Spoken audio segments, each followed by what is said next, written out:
ሰላም ጤና ይስጥልኝ ውድ ሰሊሆን ቤተሰቦች እንደምን አላችሁ? ሳምንታችሁ እንዴት ነበር? ዛሬ ደግሞ በስቱዲዮ ከአንድ እንግዳ ጋራ ወንድማችን ጋራ ቆይታ እናደርጋለን። አብራችሁን ቆዩ። በቅድሚያ ጥሪያችንና ክብረ እዚህ ስቱዲዮ ድረስ ስለተገኘ እናመሰግናለን። እኔም አመሰግናለሁ። ራስን ብታስተዋውቅልን ለተመልካቾቻችን። እሺ፣ ስሜ ኢዩኤል ዮሐንስ እባላለሁ። አማኝና የአንዲት ሚስት ባልና የሁለት ልጆች አባት ነኝ። እሰይ ደስ ይላል። እንግዲህ ከዚህ ከተጣበበ ጊዜ ወደኛ ስቱዲዮ ድረስ መጥተ ከህይወት ምስክርነት ልትሰጠን ስለወደድ ጌታ አብዝቶ ይባርክ። አሜን።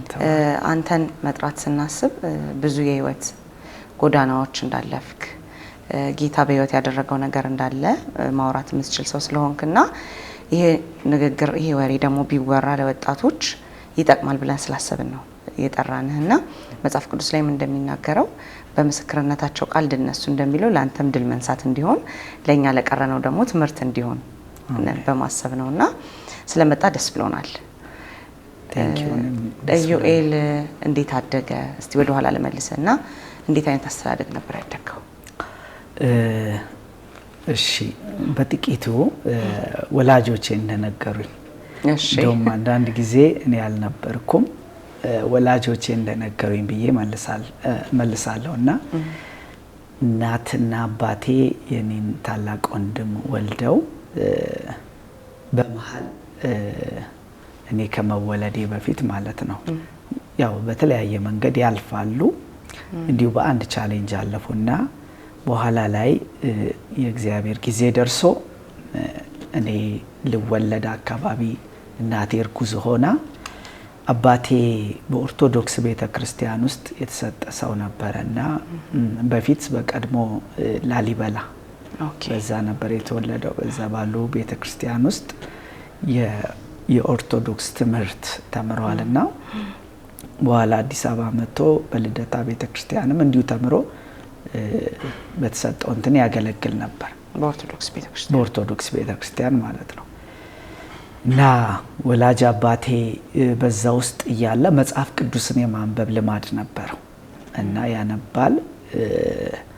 ልክ እናቴ እኔ እንደነገርኩሽ እርጉዝ ሆና በሚያነብበት ሰዓት አንድ ቀን እሱ እንደነገረኝ ማለት ነው አንድ ቀን አንድ የመጽሐፍ ቅዱስ ክፍል ላይ ሲደርስ የእግዚአብሔር ብርሃን እንዳገኘው ነገረኝ። ያም በትንቢተ ኢዩኤል ምዕራፍ 2 ቁጥር 28 ላይ ሲደርስ ቃሉ ታዋቂ ነው፣ ብዙዎቻችን እናውቀዋለንና እንደዚህ ይላል። ነገር ግን በመጨረሻው ቀን እንዲህ ይሆናል፣ መንፈሴን በስጋ ለባሽ ሁሉ ላይ አፈሳለሁ የሚለው ቃል ላይ ሲደርስ የሆነ ብርሃን አገኘኝ ነው የሚለው። እኛ ምናልባት ኢንላይትመንት እንደምንለው ኢሉሚኔሽን የመንፈስ ቅዱስ አብሮት ምንለው አለ አይደል? የእግዚአብሔርን ቃል ስናነብ ጌታም ያበራልን እንደሱ እንደሆነ እረዳለሁ በኋላ ላይ እና እዛ ቃል ላይ ስደርስ የሆነ ብርሃን ልቤን መታዋል እና ቀጣዩ የሚወለደው ልጄ ወንድ ነው፣ ስሙም ኢዩኤል ይሆናል አለ። ዋው! በዛ ምክንያት ነው እና ከመንፈስ ቅዱስ መፍሰስ ጋር በመጨረሻው ዘመን እግዚአብሔር በገባው ኪዳን መሰረት ከመንፈስ መፍሰስ ጋር በተያያዘ መልኩ ስሜን አወጣው። ከጥቂት ጊዜ በኋላ በዘውዲቱ ሆስፒታል እናቴ በምጥ ትታመም ነበር። አንዳንድ ምጥ ከባድ አይደል? ያ ወቅት ከባድ ነበር። ጌታ እሱን አሳልፏት በዘውዲቱ ሆስፒታል ተወለድኩኝ። እንደተባለውም ወንድ ልጅን ታቀፉ፣ ስሙም ኢዩኤል ሆነ ማለት ነው። እሰይ፣ በጣም ደስ የሚል ታሪክ ነው። በጌታ ሆነዋል ወይስ ሳይሆኑ ነው? ያን ጊዜ በኦርቶዶክስ ሁለቱም በኦርቶዶክስ እምነት ውስጥ ነበሩ እና ጌታን የህይወታቸው አዳኝ አድርገው አልተቀበሉም። በዛ ሁኔታ ውስጥ አደግኩኝ እስከ ትንሽ ትክክለኛውን ሰዓት ለማስታወስ ይከብደኛል፣ ግን ከ3 እስከ 4 ዓመት ባለው ውስጥ እኔም የክርስትና ስም ወጣልኝ በጎፋ ገብርኤል ቤተክርስቲያን። በኋላ ላይ 3 ወይም ወደ 4 ዓመት አካባቢ ልጠጋ ስል ወላጆቼ እናቴም አባቴም ጌታን በጎተራ ሙሉ ወንጌል አገኙ። ሁለቱም በአንድ ቀን ተጠመቁ። እና እኔ ያን ጊዜ 3 ዓመት አልፌ ወደ 4 ዓመት እየተጠጋው ነበር ማለት። በጣም ትንሽ ነበርኩ ማለት ነው። ትንሽ ነበርኩኝ፣ ማቀው ነገር የለም። ግን እነሱ ጌታን አግኝተው በአንድ ቀን ጌታን አግኝተው ሁለቱም በጎተራ ሙሉ ወንጌል ቤተክርስቲያን ተጠመቁ።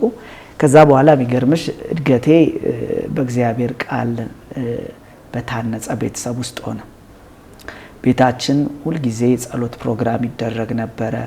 መጽሐፍ ቅዱስ ጥናት ይደረግ ነበረ፣ ይጸለያል እና በዛ አይነት አትሞስፌር ውስጥ ነው ያደግኩት።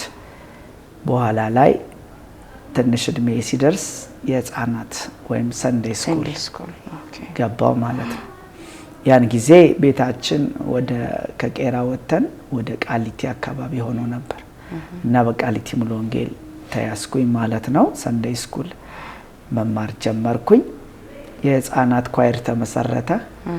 ለክሪስማስ ለጌታችን ለኢየሱስ ክርስቶስ የልደት በዓል መታሰቢያ እንዲሁም ለፋሲካ በዓል መዝሙር እናቀርብ ነበር። በኋላ ያንን የህፃናትን ፕሮግራም ትምህርት የሚመራው ሰው በጊዜው ወጣት ነበር እና እኔና አንድ ልጅ እናስቸግር ነበር። ባህሪያችን ጥሩ አልነበረም ማለት ነው። መረበሽ ምናምን። አዎ የህፃንነት ሆኖ ማንኛውም ህፃን እንደሚያደርገው ሆኖ ምናልባትም ወጣት ስለሆነ ወንድም ስለሆነ ሊሆን ይችላል፣ ግን መሸከም የሚችለው አይነት አልነበረም እና ለካቂም ይዟል ማለት ነው። እና በአመቱ መጨረሻ ላይ መዝሙር ካቀረብን በኋላ ለሁላችንም ስጦታ ይሰጣል። ብስኩት ነበር ወይ እንደዛ ነበር? በሰዓቱ ምን መሰለሽ የሚሰጠን እንደዚህ በመስቀል ቅርጽ የተሰራ ሆኖ እንደ ኮፍያ ነገር የሆነና በካርቶን የተሰራ ከዛ ከሱ ጋር ደግሞ የሆነ አበባ ምናምን አድርገው በስጦታ የታሸገ ነገር ነበር የሚሰጡን እና በዛ ሰዓት እኔ ልቀበል ሲሄድ የህፃንነት ጊዜ ስለሆነ በጉጉት ነበር የሄድኩትና ሌሎቹ ልጆች እንደተቀበሉት ማለት ነው። ልቀበል ሲሄድ ያልጠበቅኩት ነው። በትልቁ ጥያቄ ምልክት ነበር የተሰጠኝ ማለት ነው እና እስከ ረጅም ጊዜ ድረስ የጥያቄ ምልክት ፎቢያ ነበረብኝ። በቃ ደነገጥኩ። ያው እሱም ጥሩ ፊት አላሳየኝም። የረበሽክበትን ይመስለኛል ይሄ እንደ ቅጣት ነው ብሎ የሰጠኝ ይመስለኛል እና ከዛ በኋላ ቤተክርስቲያን መሄድ አስጠላኝ። ቸርች መሄድ፣ ጸሎት አስጠላኝ። የእግዚአብሔርን ቃል መስማት ከበደኝ። በጣም ከባድ ነው እና ከዛ በኋላ ያን ጊዜ አንደኛ ክፍል ምናምን ልሆን ይችላል። የ7 አመት ምናምን። የ7 አመት ወይ 6 አመት ከምናምን። በደንብ ደግሞ እንትን የሚባልበት ጊዜ ነው፣ ማስታወስበት ጊዜ ነው እና በእርግጥ ያኛውም ልጅ አብሮኝ ጠፋ። ከዛ ምናልባት ማመን ሊከብድሽ ይችላል። በወላጆቼ እናቴም አባቴም በቤተክርስቲያን ውስጥ በአገልግሎት የተሰጡ ሆነው ቸርች የማይቀሩ ቸርች የሚካፈሉ ሆነው ከቸርች መሪዎች አገልጋዮች ጋራም ጥሩ ህብረት ኖሯቸው ልጃቸው እኔ ግን ለ7 አመታት ያልጠፋው ማለት ነው። 8ኛ ክፍል እስክደርስ ድረስ ማለት ነው። እና እንደው እንሂድ የሚል ጉትጎታ ምናምን አልነበረም ማለት ቤተሰብ እናትና አባት ነበረ። እንደ ወላጅ ቸርች ሂዱ ይላሉ፣ አንዳንዴ ይልኩናል። ግን በተለይ ብቻዬን ወይም ከሰው ጋር ሂድ ስባል ሄድና እዛው አካባቢ ኳስ ከሚጫወቱ ልጆች ጋር ሆናለሁ ማለት ነው። እና አንዳንድ ጊዜ አለፍ ብለው ዛሬ ቸርች ምን ተሰበከ ምን ነበር ስለሚሉ ርዕሱን ብቻ እንደምንም ብዬ ቸርች አካባቢ ሰማለሁ። ከዛ ወደ ኳስ ጨዋታ ሄዳለሁ። ስለዚህ ምን ተሰበከ ሲሉኝ ርዕሱን ነግራቸዋለሁ ማለት ነው። እንደውም በመማርበት ትምህርት ቤት አማኝ ራሱ አይደለሁም በሰዓቱ። በሰፈራችን ውስጥም ብዙ አይነት ሁካታ እና ጩኸት ነበር ማለት ጴንጤዎች እንደዚህ እናረጋቸዋለን ምናምን። እኛና አንድ ቤት ብቻ ነው ያለነው እዛ ሰፈር ውስጥ አማኞች ማለት ነው። ስለዚህ ይሄ ሁሉ ነገር በልጅነቴም ማስፈራሪያዎች ይደርሱብኝ ነበር። እና አንተ ጴንጤ እናቃጥላቸዋለን መተን ምናምን ስለሚሉን በትንሽነቴ የሆነ ፎቢያ ዴቨሎፕ አድርጌ ነበርና በቃ ፍርሃት ውስጥ ገባው ምናምን። አንዳንዴ ያቃዠኛል፣ መተው የሆነ ነገር ሊያደርጉን ሲሉ ይታየኛል በህልሜ ማለት ነው። እና የልጅነት ወራቴ እንደዛ ነበር። በዚህኛው በኩል ከቸርች ጠፍቻለሁ፣ በዚህ በኩል ጴንጤ በሚለው ስም ሰደዳለሁ ወይም ሰደባለሁ። መሃል ላይ ሆንኩኝ ማለት ነው። ከዛ እንደውም ጴንጤ አይደለሁም ብዬ ትምህርት ቤት ውስጥ መካድ ጀመርኩኝ። አይደለሁም አልኩ። ግን የጴጥሮስ አይነት ነው የገጠመኝ። ከዛ አንተ ግን ትመስላለህ ምናምን ይሉኛል ማለት ነው። ከዛ እኔ ደግሞ ምዬ ማርያምን ገብርኤልን አይደለሁም እላለሁ እና ስል ግን በአነጋገሬ ይይዙ እንጂ አንተ በፍጹም አትመስልም ይሉኛል። እኔ ግን እምላለሁ ብምልም ጴጥሮስ እየማለ የምትይውን ሰው አላውቀውም አይደል ያላት። ንግግር ግን ያስታውቃል ከሱ ጋር እንደዋልክ አለችው። እና በዚህ ሁኔታ ውስጥ ነው ልጅነቴ ባጭሩ ስናገረው በዚህ ሁኔታ ውስጥ ነው እንትን ያልኩት። መሀል ላይ ነው የሆንኩት። ጌታን በሚፈሩ ጌታን በሚወዱ ቤተሰቦች ውስጥ ሆኜ እንዲሁም ደግሞ ህይወቴ ከእግዚአብሔር ቃል ከአምልኮ በአጠቃላይ ከጌታ የራቀና ምንም ክርስትና አልገባኝም። መጀመሪያም በህፃንነት ወራት እንደ ሃይማኖት ከወላጆቼ እንደወረስኩት ነበር። ስለዚህ ምንም ለውጥ በህይወቴ አላየውም። ከዛ የተነሳ ልጅነቴ በእንደዚህ አይነት አጣብቂኝ ውስጥ ነው ያለፈው ማለት ነው። ከዛ በኋላ 8ኛ ክፍል ደረስኩ እያልክ ነበር ቀደም። ከ8ኛ ክፍል በኋላ ምን ተፈጠረ? 8ኛ ክፍል ላይ ነው እንግዲህ የማረሳው ነገር ጌታ በህይወት ያደረገው ማለት ነው። እና በነገራችን ላይ ከ7ኛ ክፍል ጀምሮ ይመስለኛል ውጤቴ እየተለወጠ መጣ። ጎበዝ ተማሪ ሆንኩኝ ማለት ነው። እና ስለዚህ 7 እና 8 ላይ ጌታን አላገኘውም። ግን ህይወቴ በአንድ በትምህርት አቅጣጫ በሌላ አቅጣጫ አይደለም፣ በሌላ አቅጣጫ የዘፈን ክበብ ውስጥ መግባት ጀምሬያለሁ። ወላጆቼ ሳያውቁኝ ጥሩ ያልሆኑ ፊልሞችን ማየት ጀምሬያለሁ ምናምን እና በዛኛው አቅጣጫ በጣም ወደ ዓለማዊነት እየገባው ነው። በዚህኛው በኩል ደግሞ በትምህርት አጠናለው፣ ጥሩ ውጤትም የደረጃም ተማሪ ሆኛለሁ እና በጥናት በምናም ክፍተት ስለሌለ ብዙ አይቆጡኝም፣ አይቆጣጠሩኝም። አንድ ቀን ወደ ኳስ ጨዋታ ልሄድ ስል እለቱ አርብ ነው እና ወላጅ አባቴ መጣና ቆሟል። ቀና ብዬ ሳየው አባቴ ነው። ዛሬ ጸሎት ቤት እንሄዳለን አለኝ። አባቴ የሚጠቀምበት ቋንቋ ይሄ ነው። ቸርች ወይም ቤተክርስቲያን ሳይሆን ጸሎት ቤት ነው የሚለው እና አርብ የፈውስ ፕሮግራም ነበር ሙሉ ወንጌል ቸርች ላይ እና ደነገጥኩኝ። በአይምሮዬ ብዙ ሺህ ሀሳቦች መጡ፣ ላለመሄድ ምክንያት ለመስጠት ማለት ነው። ዛሬ በጣም ወሳኝ ኳስ ጨዋታ አለብኝ፣ ልጆች እየጠበቁኝ ነው፣ መቅረት ማልችልበት ነው ምናምን ብለው ነው በፍጹም ዛሬ ወደ ጸሎት ቤት እንሄዳለን፣ ጸሎት ቤት አብረን ነው የምንሄደው አለኝ። ለምን ነበር ያለ? ገብቶታል ያለህበት ህይወት ወይንስ? የገባው አይመስለኝም። ዛሬ ላይ ግን ሆኜ ሳስታውሰው ከወላጅ አባቴ ንግግር ወይም ቁጣ ጀርባ የሰማዩ አባቴ የእግዚአብሔር ጥሪ እንደሆነ እረዳለሁ። እና እግዚአብሔር የወሰነልሽ ቀን አለ። እውነት ነው አደል? ቃሉም የመዳን ቀን አሁን ነው፣ የተወደደችውም ሰዓት አሁን ናት ይላልና የመዳንን ቀን አምጥቶልኝ ነበር ማለት ነው። ተከራከርኩኝ። መጨረሻ ላይ አባቴ እየተናደደ መጣ፣ እየተጋጋለ መጣ። በቃ በዚህ ቤት ላይ ማን አዛዥ እንደሆነ እናያለን ካልሄድ ካለኝ አባቴ አዛዥ ስለነበረ ወደ ቸርች ይዞኝ ሄደ። እየተናደድኩ እየተበሳጨው እልህ ውስጤ ሞልቶ ወደ ተለየውት፣ ወደ ጠላውት፣ ወደ ሰለቸኝ፣ ወደ አስመረረኝ ቤተክርስቲያን የጸሎት ቤት ለአመታት ወደ ተለየውት ሄድኩኝ እና ስንደርስ ሙሉ ወንጌል ቸርች ሁሉም ተንበርክከው ይጸልዩ ነበር። መንበርከኪያ አድርገው አባቴም ሁልጊዜ እንደሚያደርገው መንበርከኪያ ወሰደና ተንበረከከ እና ጸለይ ጀመረ። እኔ ቁጭ ብያለሁ። በዚህ መሃል እኔ ወደ አንድ አቅጣጫ ብቻ ነው ማየው። ተናድጃለሁ። ማልፈልግበት ቦታ ነው የመጣሁት። በኋላ ጥቅሶቹን አየኋቸው ጥቅስ ቤተክርስቲያን ላይ የመለጠፍ ልማድ ነበረ እና አሁንም አለ ብዬ አስባለሁ ሙሉ ወንጌል ቸርቾች ላይና የሚገርምሽ ገና የህፃናት ሰንደይ ስኩል እያለው በስብከት ሰዓት ምናምን እንሸመድድ ነበረ ጥቅስ ማለት ነው። በተኮላተፈ አንደበት ያው እንሸመድዳለን። ሳስታውስ ያን ጊዜ ማቀውን ጥቅስ ነው።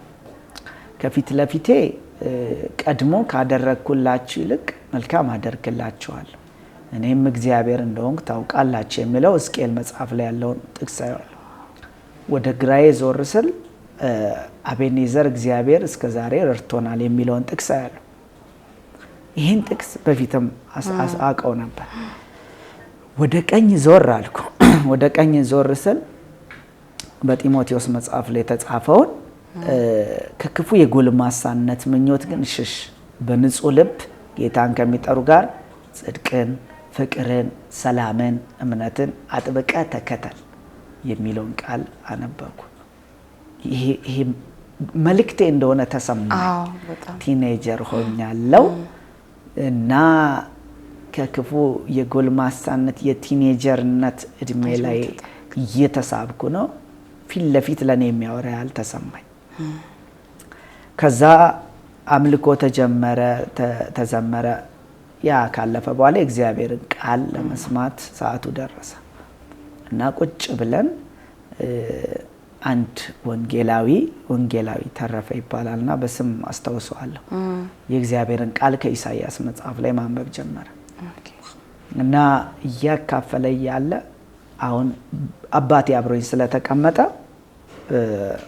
አንዴ ስለገባው መውጫ ስለሌለ የግዴን ማድመጥ ስለነበረብኝ መለስ ብዬ የእግዚአብሔርን ቃል ማድመጥ ጀመርኩኝ እና የእግዚአብሔርን ቃል ሲሰበክ ማድመጥ ስጀምር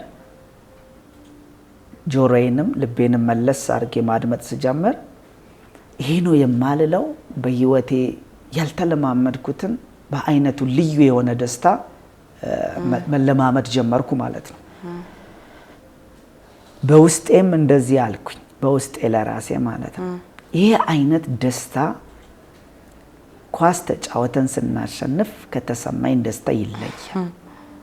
ይሄ አይነት ደስታ በጣም የምወደውን የህንድ ፊልም ጎቪንዳ የተባለውን ሳይ ከተደሰትኩበት ይልቅ የተለየ ደስታ ነው የሚል ነገር ተሰማኝ።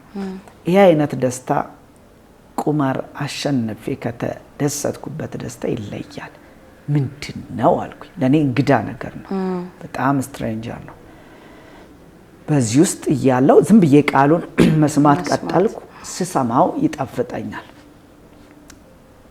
በኋላ ነው ይሄን ቃል መጽሐፍ ቅዱስ ማንበብ ስጀምር ነው ያየሁት።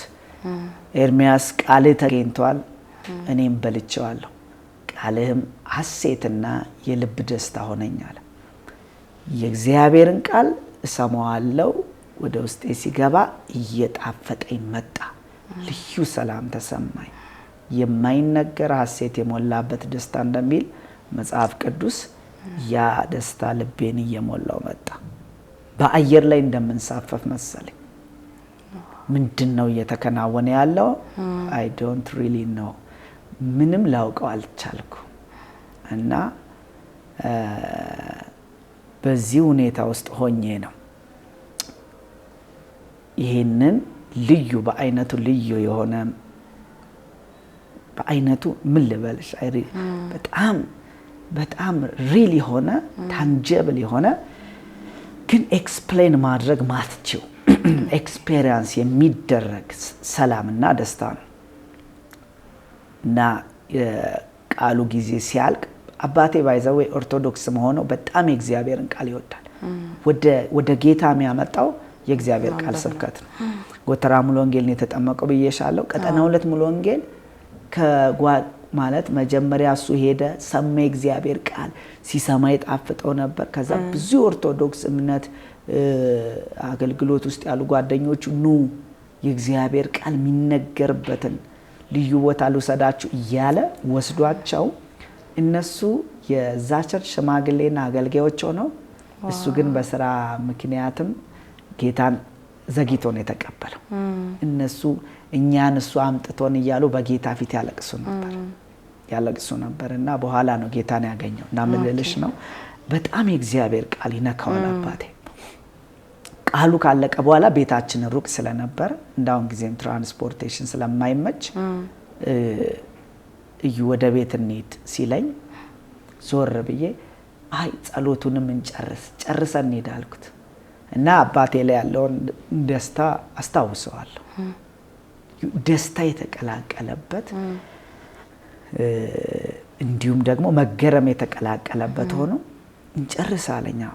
እሺ ያለና ቁጭ አለ። በኋላ ጨርሰን እየሄድን መንገድ ላይ ማረሰው ምክር መከረኝ። እዩ በትምህርት ጎበዝ እንደሆንክ አውቃለሁ። ይሄ ለዚህ ዓለም ብቻ ነው የሚጠቅም። በዚህኛውም ዓለም በዛኛውም ዓለም የሚጠቅም ጌታን መከተል ነው። ጌታን ተቀብለው የህይወት ጌታ አድርገ ተምረ ተጠምቀ ህይወትን ለጌታ ሰጥ። የሚጠቅም በዚህኛውም ዓለም በዛኛውም ዓለም እግዚአብሔርን መምሰል ማትረፊያ ነው ብሎ ነገረኝ። ከዛ ይህ ምክር ውስጤን ሰንጥቆ ሲገባ ይታወቀኛል ማለት ነው። እና ያን ጊዜ አንድ ውሳኔ ወሰንኩኝ። መንገድ ላይ ሄዳችሁ ማለት ነው? አይ በህይወቴ ጌታን ለመከተል አንድ መዝሙር አለ ታውቂዋለሽ ብዬ አስባለሁ። ከእንግሊዘኛ ነው የተተረጎመው። የጌታ መንገድ እከተላለሁና እንግሊዘኛ I have decided to follow Jesus።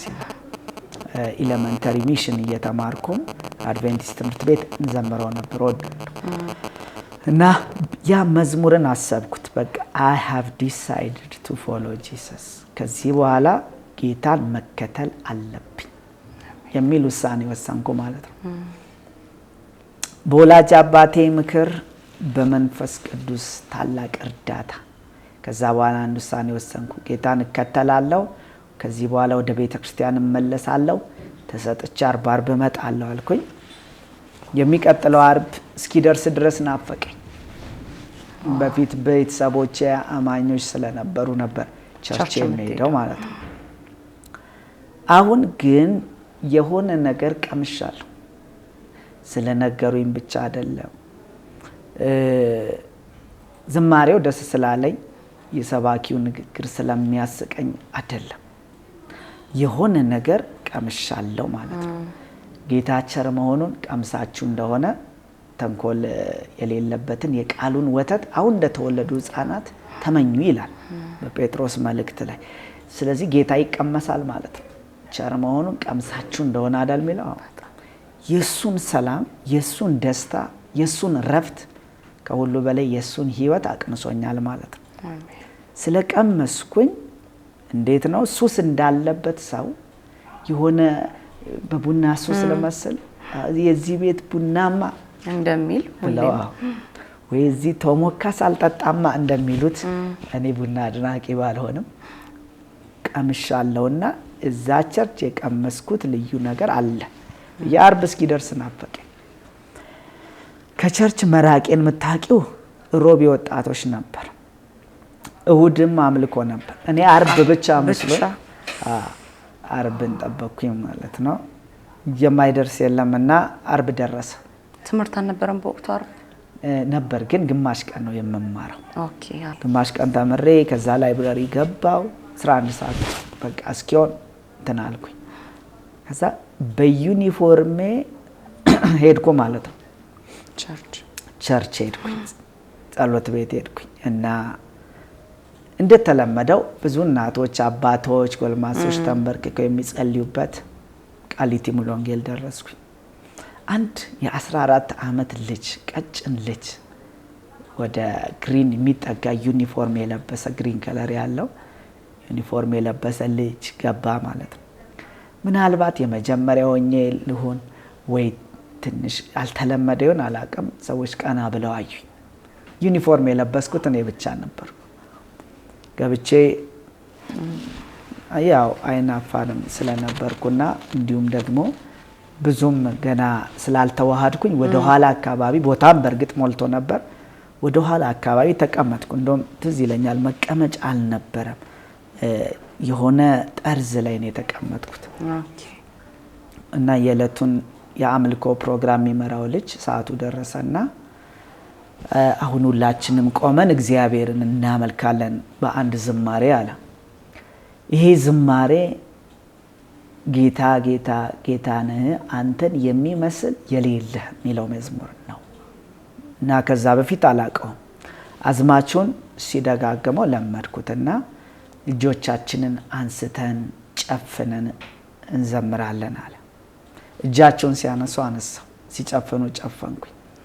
እዛ ቀኝ እጄን አንስቼ ጌታ ጌታ ጌታ ነህ አንተን የሚመስል የሌለህ እያልኩ ዘምር እውነትም ከደቂቃዎች በኋላ በህይወቴ የማረሳው እርሱንም የሚመስል እንደሌለ ያየሁበት ክስተት ተፈጠረ።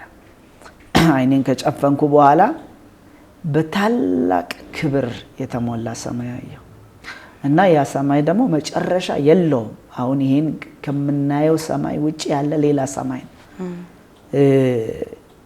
ያ ሰማይ በማይነገር ክብር ተሞልቷል፣ መጨረሻ የሌለው ነው እና ከዛ ሰማይ ውስጥ ደግሞ ይሄ ነው ልልሽ የማልችል እጅግ ታላቅ እና በክብር የተሞላ በግርማ የተሞላ ዙፋን ይወጣል። በዙፋኑ ላይ የተቀመጠ ሰው ወይም ፐርሰን አለ። ያን ፐርሰን እንደዚህ ነው ብዬ ማብራራት አልችልም፣ ሙሉ ለሙሉ ማየት አልችልም። ግን በብርሃንና በታላቅ ክብር የተሞላ ድምቀቱ ትንሽ ለመግለጽ እንዲያመቸኝ መግለጽ አልችልም፣ ለመግለጽ እንዲያመቸኝ ውሃን በ100 ዲግሪ ሴንቲግሬድ ስታፈየው ኢቫፖሬት ያደርጋል። ውሃ ያን ሙቀት መቋቋም ስለማይችል ይተናል 100 ዲግሪ ሴንቲግሬድ ላይ ማለት ነው። ሳይንቲስቶች የፀሐይ ውስጣዊ ሙቀት ከ10 ሚሊዮን ዲግሪ ሴንቲግሬድ በላይ ይሞቃል ይላሉ። ኢማጂን ሁለቱ ስታነጻጽር የኢየሱስ ፊት ከፀሐይ 7 እጅ ያበራል። ከፀሐይ የደመቀ ነው እና ብርሃን አሁን የፀሐይን ብርሃን አይተሽ የሚሰማሽ ነገር አለ። ይሄ ግን ብርሃን ብቻ አይደለም። ብርሃኑ አላይቭ እና አክቲቭ ነው፣ ህይወት አለው ማለት ነው። ያ ብርሃን ልዩ ደስታና ሰላም የተሸከመ ነው እና ይህን ታላቅ ፐርሰን አየዋለሁ።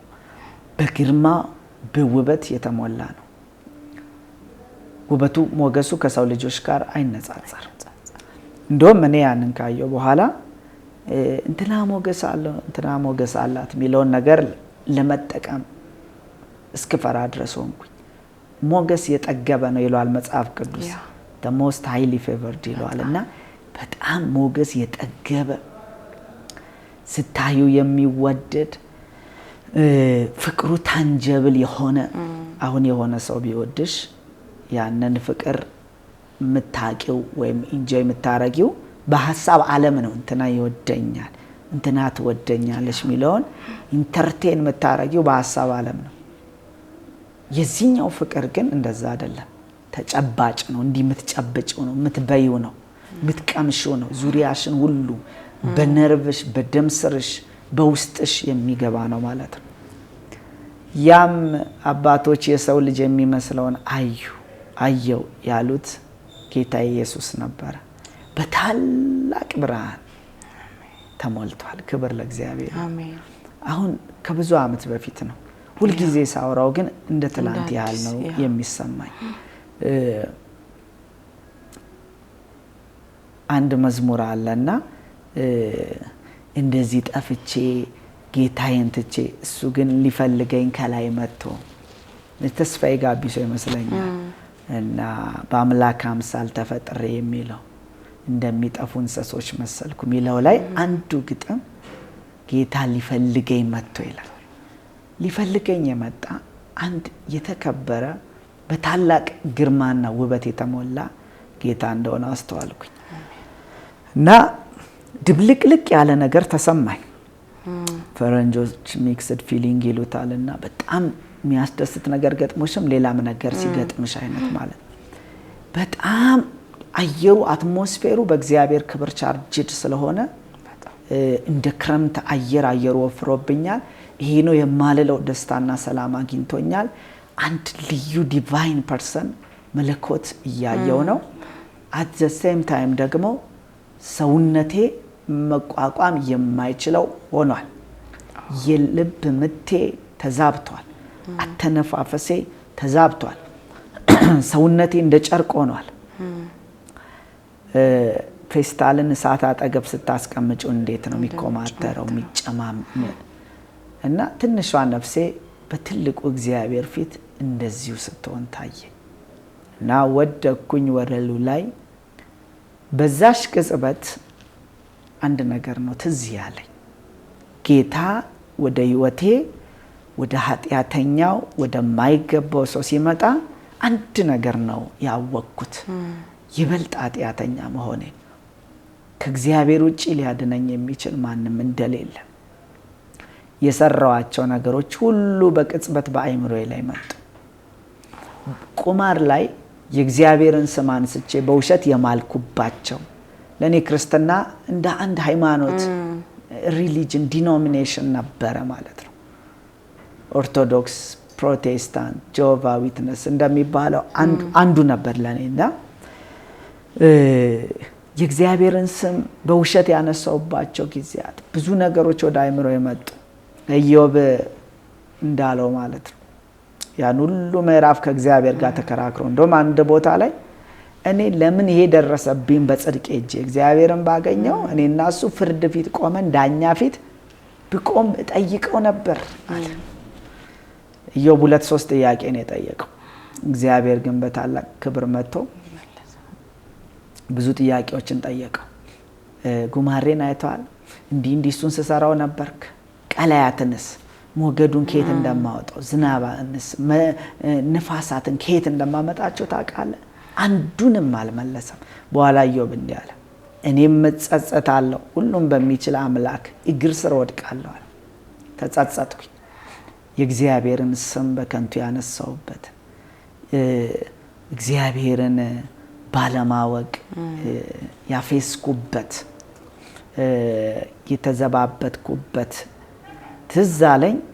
የምሞት ሰው መሰለኝ፣ እንደምሞት በቃ አተነፋፈሴ ምናምን ስለተዛባ እሞታለሁ ብዬ በውስጥ ያሰብኩኝ። በወለሉ ላይ ሆኜ አለቀስኩኝ። ኢሳይያስ እግዚአብሔርን ሲያይ አይደል ወየውልኝ ጠፋው አለ። ለምን መሰለሽ? ይሄ ነገር በጣም ለኔ ሴንስ ይሰጣኛል። ብዙ ሰዎች ላይረዱት ይችላሉ።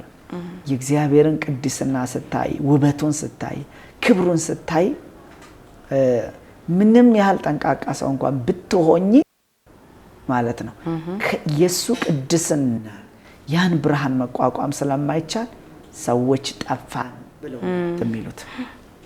በእግዚአብሔር ፊት መቆም ይችል የለማ። እኛም እኮ የቆምነው ኢን ክራይስት በጌታ በኢየሱስ እሱን ለብሰነው ነው እንጂ በኃያሉ ጌታ ፊት በጽድቁ ፊት በቅድስናው ፊት መቆም አይቻልም። እና ወየውልኝ ጠፋው ብዬ ሞትኩ ብዬ አለቅሳለሁ። ወዲያው ከዛ በታላቅ ግርማና ውበት ከተሞላው ማንነት ወይም ከጌታዬ ከኢየሱስ አንድ ድምፅ ሲወጣና ልቤን ሰንጥቆ ሲገባ ይሰማኛል። አትፍራ፣ ሃሌሉያ፣ አሜን። አትፍራ፣ እወድሃለሁ፣ በአንተ ላይ ትልቅ ዓላማ አለኝ የሚል ይህን ድምፅ ስሰማው ውስጤን ሰንጥቆ ገባ። ፍርሃቴን መታልኝ። ፍርሃቴን መምታት ብቻ አይደለም፣ በቅጽበት እግዚአብሔር እንደተቀበለኝ ተሰማኝ። አንድ አባት እንዳገኘው ተሰማኝ። እንደዛ አይነት ስሜት ተሰምቶኝ አያውቅም። የዚህ ዩኒቨርስ ፈጣሪ፣ የዚህ ግዙፍ ዩኒቨርስ ፈጣሪ፣ ወሰንና ገደብ የሌለው ታላቅ አምላክ አባት ሲሆነኝ ተሰማኝ። አለቀስኩኝ።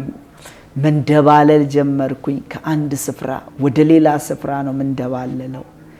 እንደባለላለሁ፣ አለቅሳለሁ። አባት ሆነኛ እግዚአብሔር፣ የዚህ ዩኒቨርስ ፈጣሪ አምላክ፣ የሞተልኝ ጌታ አባት ሲሆነኝ ተሰማኝ።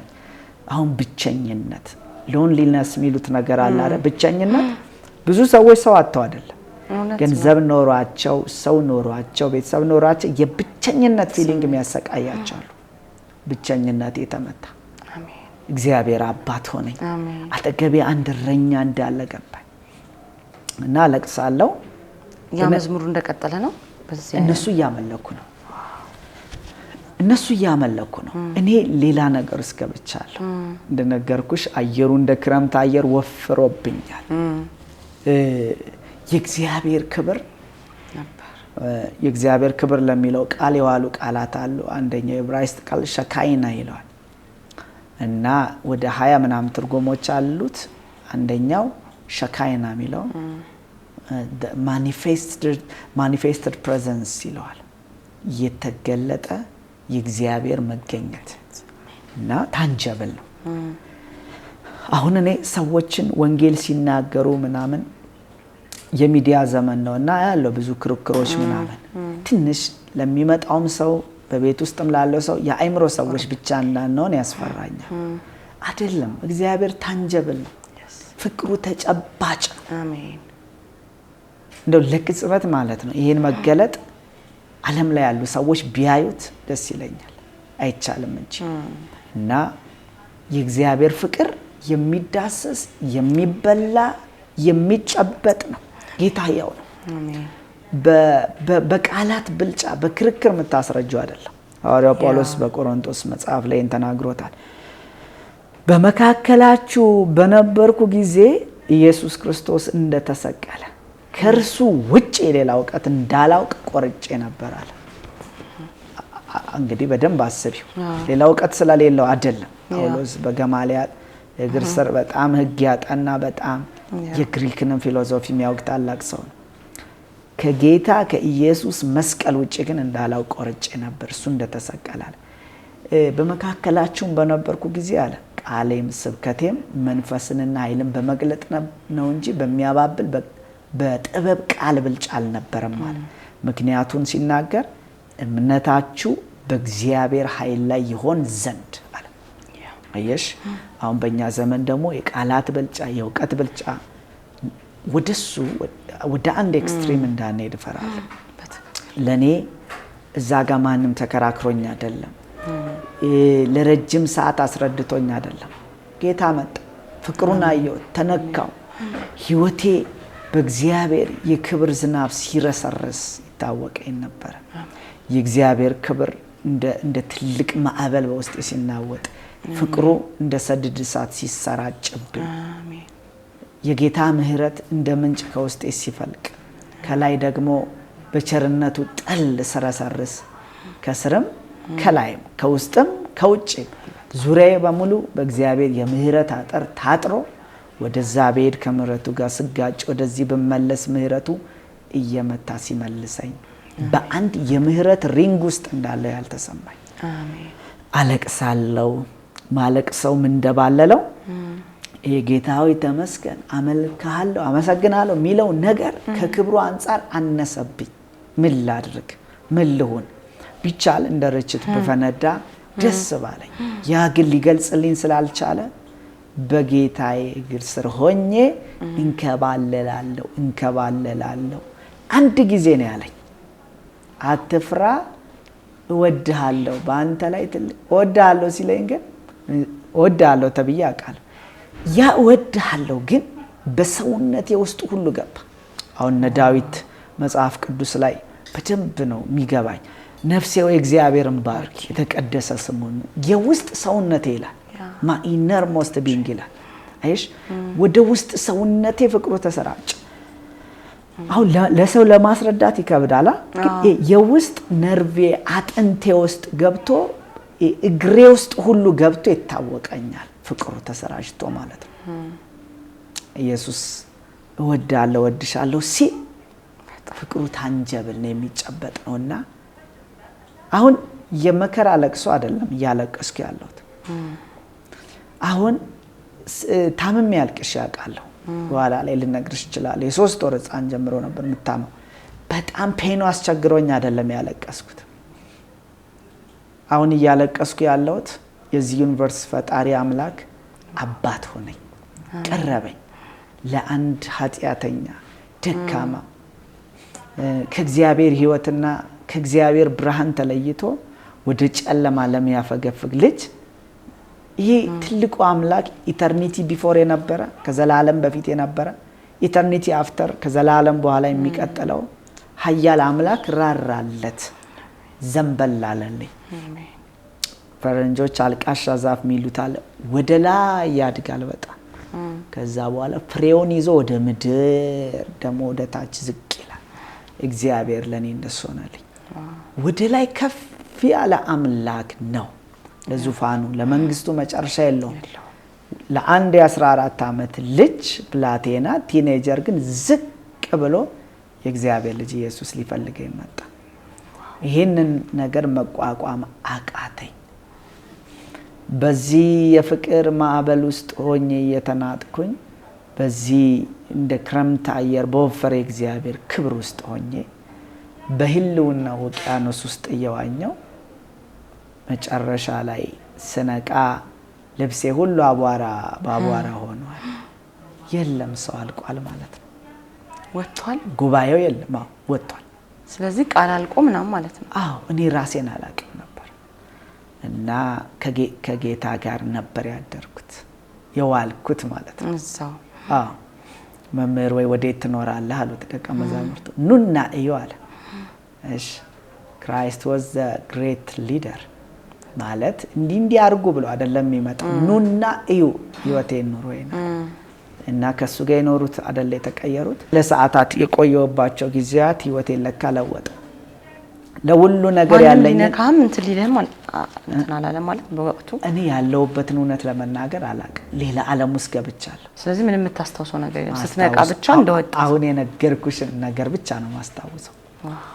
መጀመሪያ አካባቢ እንደውም ሌላ ሰው የሚያይመስሎኝ አይኔን ገለጥ ለማድረግ አይቼ ነበር። ከዛ መልሼ ጨፈንኩ ሄድኩኝ። ትዝ ይለኛል ታክሲ ወደ ቤታችን ስሳፈር ከኋላ ወንበር ነበር የተሳፈርኩት። አሁን ኢዩኤል ሌላ ሰው ሆኗል። መዝሙር ልጥቀስ በልጅነቴ ስለምሰማው ነው። አሁንም የተጋቢሶ መዝሙር ነው።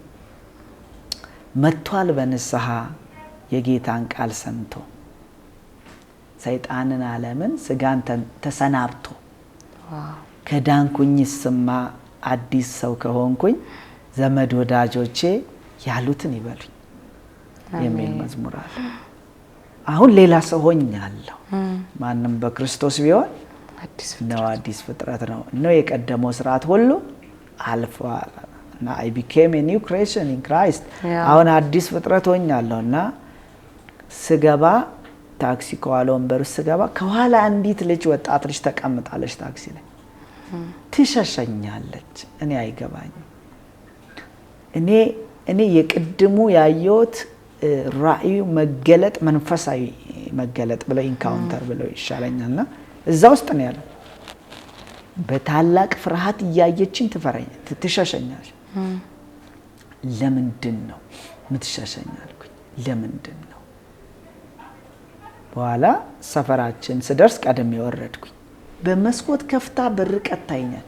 ምንድን ነው እላለሁ እና ወደ ሰፈራችን መግቢያ ጋር ስደርስ ሆቴል አለ እና እያለፍኩኝ ሰው ሁሉ ማለት ነው ይለይብኛል፣ ደስ ይለኛል። ያን ብቻ አይደለም ዛፎች ከዚህ በፊት ንፋስ ያንቀሳቀሳቸው አሁን ሲንቀሳቀሱ ልዩ ደስታ ይሰጣኛል። ለካ በውጭ አይደለም ደስታ ያለው ውስጥ ላይ ነው። የእግዚአብሔር ክብር የእግዚአብሔር መገኘት ወደ ህይወትሽ ሲመጣ አንዱ የሚያደርገው ነገር እይታሽን ይለውጣል። ኢሳይያስ 6 ላይ ሱራፌልና ኪሩቤል ሱራፌሎች እግዚአብሔርን ከበውት ቅዱስ ቅዱስ የሰራዊት ጌታ እግዚአብሔር ምድር ሁሉ ከክብሩ ተሞልታለች ይሉ ነበር እና ምድርን ሲያዩት በእግዚአብሔር ክብር ተሞልታ ነበር የሚያዩት። አይሽ በእግዚአብሔር ፐርስፔክቲቭ ነው የሚያዩት። ለምን? በግሎሪ ውስጥ ስላሉ። ስለዚህ ሰው በእግዚአብሔር መገኘቱ ሲገባ ፍጥረትን ሰውን እያንዳንዱ እይታሽ እግዚአብሔር እንደሚያዩ ይሆናል እና እያንዳንዱ ነገር የዛፉ ሽውታ እንቅስቃሴ የወፎቹ ጫጫት ያስደስተኛል። ስተኛ እንደ ቀድሞ በአልጋ ላይ ዝም ብዬ እንደምተኛ አልነበረም የሚሰማኝ። በህልውናው ላይ ምተኛ ይመስለኛል። እንደዚህ አይነት ደስታ እንዴት መግለጥ እንደምችለው አላውቅም። በእውነት ነው የምልህ፣ እያጋነንኩት አይደለም። ሰዎችን ኮንቪንስ ለማድረግ አይደለም እየተናገርኩ ያለሁት፣ ሰዎችን ኮንቪክት ለማድረግ ነው እየተናገርኩ ያለሁት፣ በእውነት ለመውቀስ ማለት ነው። መንፈስ ቅዱስ ኮንቪንስ ለማድረግ አላለንም። ኢየሱስ ኮንቪክት ሊያሳምናችሁ ሳይሆን ሊወቅሳችሁ አየሽ። ሱ ዲቫይን ፐርሰን መለኮት ሆኖ ለማሳመን ካለመጣ እኔ ማሳመን አልጥር፣ እግዚአብሔር እውነት ለመውቀስ እና በህልውና ውስጥ እንደማደር እንደምተኛ ስነቃ ደስታ ከውስጤ የደስታ ምንጭ ተከፍቷል። የደስታ ቧንቧ ተከፍቶ ይፈሳል። ደስ ይለኛል። ላቋርጠና ቤት ስትገባ የሆነውን ነገርካቸው ለቤተሰቦች? አልነገርኳቸው። እንኳን ያን ጊዜ ብዙ አመት አልነገርኳቸው። አንደኛ እኔ ኤክስፕሌን ማድረግ አልችልም። አሁንም እኮ በእግዚአብሔር ቃል ያደክ ስትመጣ ነው ሰዎች እንደ 14 አመት ልጅ ሆነ እንዴት ነው እንደዚህ የተነተንከው ይሉኛል። እኔ አሁን 14 አመት ላይ ሆኜ አይደለም የተነተንኩት። በእግዚአብሔር ቃል ካደግኩ በኋላ ሌሎች ኢንካውንተሮችን ካየው በኋላ ነው አሁን የሆነውን ያኔ አሁን ነው እየተነተንኩት ያለው እና ተመልካቾችን በዚህ መንገድ እንዲረዱት ያን ጊዜ አይደለም ለወላጆቼ ልነግር ኤክስፕሌን ማድረግ አልችልም። የሚያስፈራ ደግሞ የሚወደድ በታላቅ ተሞላ ማንነት ያለው ተገልጦልኛል። እንዴት ነው ምንድነው የሚለው ማስረዳትም ከባድ፣ ደስታም አለ ፍርሃትም አለ። የአይነ ስውር ኢየሱስ የፈወሰው ምንድነው ብለው ሲያስጨንቁት በቃ እኔ አጨቅጨቁኝ፣ በፊት አላይም አሁን እንደማያውቃለሁ አላቸው። እኔም በፊት ሌላ ሰው ነበርኩኝ፣ ከዛ ሌላ ሰው ደግሞ ሌላ አዲስ ፍጥረት ሆኛለሁ። ይሄን ነበር ማቅ። እንዴት ቀጠለ? ከዛ ቀን በኋላ ያው ለውጦች መኖር ጀመሩ። እንዴት ሆንክ? ወደ ቤተክርስቲያን መሄድ ቀጠልክ? ህይወትስ እንዴት ነበር? በትምህርት ቤትም ኑሮ እንዴት ሆነ? ጥሩ ጥያቄ ነው። እሱን ነበር ላነሳ ያሰብኩትና ህይወት ከጌታ ጋር ጣፈጠኝ። በዓለም ከጌታ ውጪ እንደማራ ነበር፣ ህይወት መራራ ነበር። አሁን ከጌታ ጋራ ያለው ህይወት ግን እየጣፈጠኝ መጣ። ጌታ ኢየሱስ የኔ ቤዛ ጉስቁልናዬ ቢበዛ እንደ በግ ታረደልኝ፣ በኔ ፋንታ ታረደልኝ። ሞተልኝ፣ በኔ ፋንታ ታረደልኝ። ትንሽ ማስተካከል ይጠበቅብኛል ግጥሙንና እዛ ላይ አንድ ግጥም አለ። ምን መሰለሽ ያ ግጥም የሚገልጸው ከጌታ ውጪ የነበረው ህይወት መራራ እንደሆነና ከጌታ ጋር ያለው ግን ይህ ፍቅር አገኘሁት። ግጥም ይህ ፍቅር በህይወቴ ገብቶ የደህንነት ስራ ሰርቶ ቆሻሻነቴን አጥቦ ቀይሮ አይቻለሁኝ ውብ ኑሮ። ይሄ ግጥም ለኔ ይሄም የተስፋዬ ጋቢሶ መዝሙር ይገልጥልኛል። የኢየሱስ ፍቅር ገባ፣ ቆሻሻነቴን ቀየረ፣ የደህንነት ስራ ሰራ እና ውብ ኑሮ አሳየኝ። ማን? ከዛ በኋላ ህይወት እንዴት ሆነ መሰለሽ? ለኔ ቸርች መሄድ ከእግዚአብሔር ጋር መገናኘት፣ በቤት ውስጥ መጸለይ ጀመርኩኝ። ዲስፕሊን ሆኜ ሬጉላርሊ የጌታን ፊት መፈለግ ጀመርኩ። ጸሎቴ አንድ ነው፣ እንደ ዳዊት እኔ ግን በጽድቅ ፊትህን አያለሁ፣ ክብርን ሳይ እጠግባለሁ። እባክህን ክብርን አሳየኝ። እየፈለግሽው የሚያረካ እያረካሽ የሚጠማሽ እግዚአብሔር ብቻ ነው። እግዚአብሔርን የሚፈልጉ አይደል? ከመልካም ነገር ሁሉ አይጎድልም። አይሽ እየፈለግሽው ሳታገኙ ትረኪያለሽ። እግዚአብሔርን እየፈለግሽው ትረኪያለሽ፣ እየፈለግሽውም ደግሞ ይርብሻል። በእኔ ህይወት የሆነው ያ ነው እና ሬጉላርሊ መጸለይ ጀመርኩኝ። አዜ በመዝሙሯ እንዳለችው ጠዋት ላይ አግኝቸው ከሰዓት ይርበኛል። ይሄ ለማለት አይደለም፣ ለኢንተርቪው አይደለም፣ ለሰው ለማውራት አይደለም። በህይወቴ በእግዚአብሔር ፊት ሆኜ ስለማወራ እውነት ነው ማወራው። በህይወቴ የሆነ ሪል ነገር ነው። አሁንም ጸልየው ያ እንዲሆን ነው። ጌታን አግኝቼው ጠዋት ከሰዓት ይርበኛል፣ ከሰዓት አግኝቼው ማታ ላይ ይናፍቀኛል። ይህ በህይወት የሆነና ቸርች ሲሄድ አዎ ከዛ በኋላ ሮብ ወጣቶች እሁድ ደግሞ የአምልኮ መሄድ ጀመርኩኝ። የአርቡ ምሽት ላይ ስለነበረ ሮብና እሁድ በአብዛኛው መሄድ ጀመርኩኝ። በሚቀጥለው እሁድ ቀን ልሄድ ተዘጋጀው። ናፍቆኛል። በውስጤ የሚገላበጥ እንደ ሴቶች በማህፀናቸው ጽንስ እንደሚገላበጥ የእግዚአብሔር ነገር በውስጤ እየተገላበጠ ነው። ሰዓቱ እስኪደርስ ቸኩያለሁ። ወንድሞቼ፣ እህቶቼ፣ ቤተሰቤም እሁድ ቀን ወደ ቸርች እንሄዳለን። ያን ቀን በጠዋት ሄድኩኝ። ወደ ፊት ለፊት አካባቢ ነው የተቀመጥኩት ማለት ነው።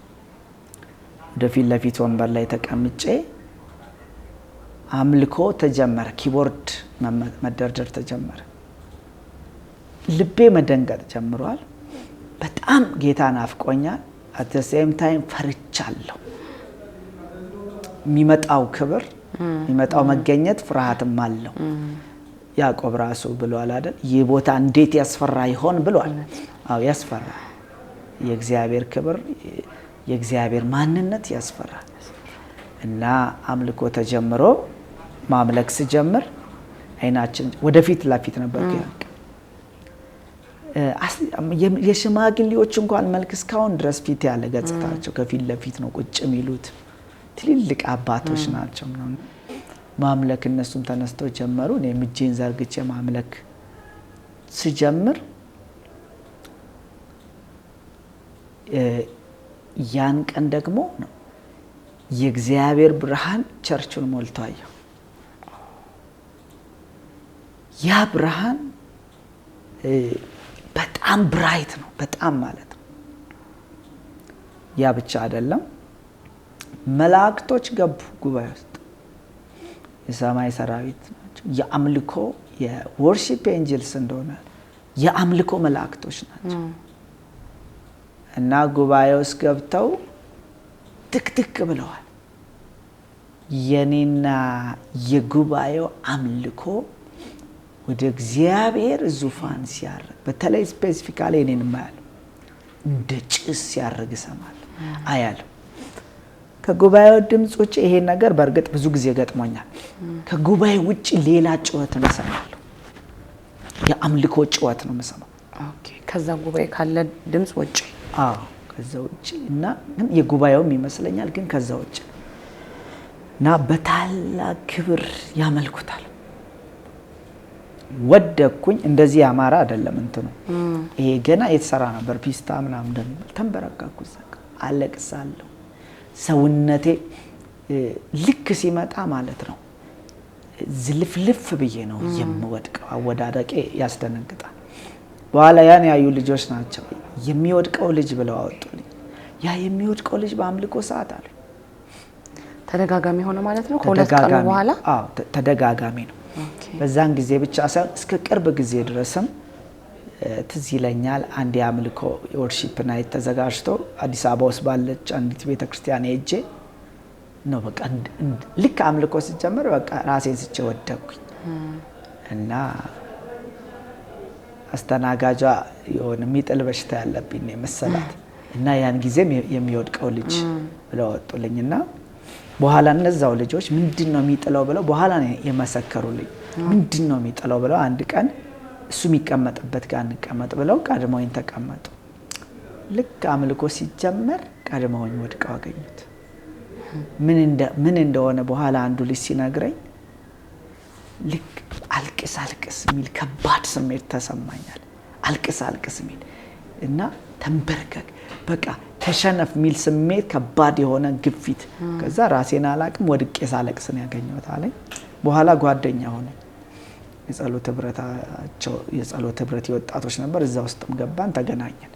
እነሱ እንደመሰከሩልኝ እና ያን ቀን በመላእክቶች ተሞልቶ አየሩ ለእግዚአብሔር ምስጋና ሲሰዋ ታላቁ አምላክ እግዚአብሔር ሲቀበል በታላቅ ብርሃን ቸርቹ ተሞልቶ አየው። ያኔ ወደኩት፣ እንደባለልኩ ስነቃ ኦልሞስት ስብከት ላይ ያልቀ ህይወት አሁን በቤቴ ሁሉ ነገር መለዋወጥ ተጀመረ። በባህሬ በአካሄዴ በንግግር ተለወጥኩኝ። በፊት ቀዥቃዣ ነበርኩኝ፣ ተሳዳቢ ነበርኩኝ፣ በውሸት ምመል ነበርኩ። ቀዥቃዣ የሚባል ሰው ታውቂያለሽ? ፍጥን የሚል እንደሱ ነው። እና አሁን ሰዎች ሳወራ ረጋ ብለህ ነው ምናምን ይሉኛል። ከዛ በኋላ መጣ እንጂ በተፈጥሮ ረጋ ብለህ ነው የምታወራው። አዎ በተፈጥሮዬ እንደሱ አልነበርኩም። በፍጹም እንደዛ አይነት ማንነት ቀዥቃዣ ምናምን በቃ መያዝማቸው አንተ ስትይ እዚህ ጋር እዛ ጋር ምናምን ነበርኩኝ። እና አሁን ተረጋጋው፣ የሰከነ መንፈስ ሆነልኝ፣ ያረፈ አይምሮ ተሰጠኝ።